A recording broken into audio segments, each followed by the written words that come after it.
Welcome back to Boxing Unwrapped. I'm your host, Emmett the Artist, with another video faceless because I'm at work and I kind of missed the fight live, but I saw the highlights and there's nothing that I missed, really.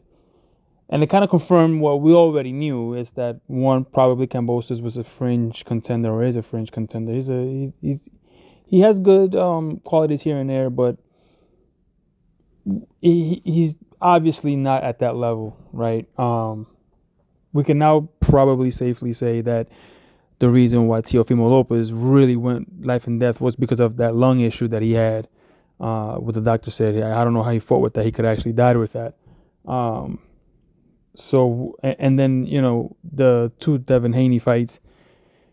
I mean, it is what it was. He just got outclassed both times, and now you see with Vasiliy, he just really got out. I mean, it wasn't even close.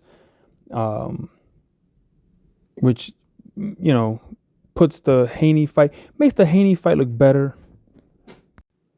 But some folks still dispute that Lomachenko did enough to win. I mean, if Haney came in anywhere near, like, let's say 154, at the night of, Loma doesn't get anywhere near that big. So it makes sense that he will struggle a little bit with Haney. I mean, Haney technically is very sound, so we can't say that, it was age. It was just Haney's size and skill set that made that fight close and disputable, if at all.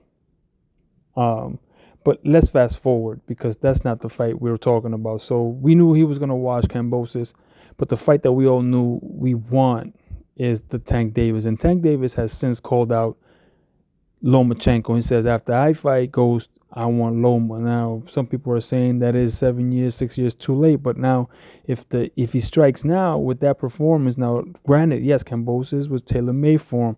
So it could still be a bit of an illusion, and Loma might be older.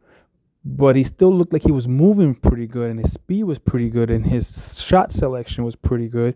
So it's not like he showed, extremes of or obvious signs of slowing down, and then Kambosos also just not being on that level that made him look great, because you could have probably noticed some things, but he looked pretty much like the Loma we've always seen. So, and also he has a high IQ, so anything that he might lose, he can circumvent with his IQ, right?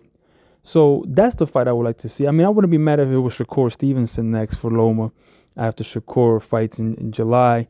So, and then set up that unification. That makes more sense than just Gervonta fight, because that's more. So if you unify with Shakur, if you were able to, or those two unify with each other, whoever comes out on top, then takes on Tank for unification. That would be the mega money fight, right? So, you can go the route where you let Tank sit out a little bit longer. You go Loma, Stevenson, and then Loma, or the winner of that, the next champion down, I forget, he's fighting Neri, or I forgot who it is. I'm off the top of my head. I'm not in front of a computer or anything. I can't remember that guy's name. He's a very good fighter. Navarrete, right? Next, and then you have the unification. Whoever comes out on top of there with Tank, that'll be the huge fight, and you would assume it'll be either or Stevenson or Loma that comes out of all that fighting going on. And then you have that final main event for undisputed with Tank Davis. Now, if Tank were able to go ahead and become undisputed at 135, now we're talking a whole different legacy, right? But that's the fight we all want to see, is Tank. And Tank said he wants him next. So that's the fight that I think everybody wants. We want that probably by the beginning of next year. If not, if they want to jump right to it, I wouldn't mind. I mean, I don't really care when it comes, as long as it doesn't come 2-3 years from now. But I don't even think them will be fighting that long. So I think the time is now. Just max 2 fights removed. I still pick Tank to beat Loma or Stevenson. But they're both talented enough to pull off an upset. That's the intriguing part. I pick Tank, but I think that they are talented enough when they apply themselves. I don't have to worry about Loma applying himself, more Stevenson, but they both can definitely pull off an upset. Let me know what you think. Is that the fight you want to see next? Is that the fight that you think is the more obvious one to make, while Loma is now red hot and he's still of that age that he can be viable against Tank? Let me know in the comments down below, and I'll see you in the next one, and I'm out. Peace.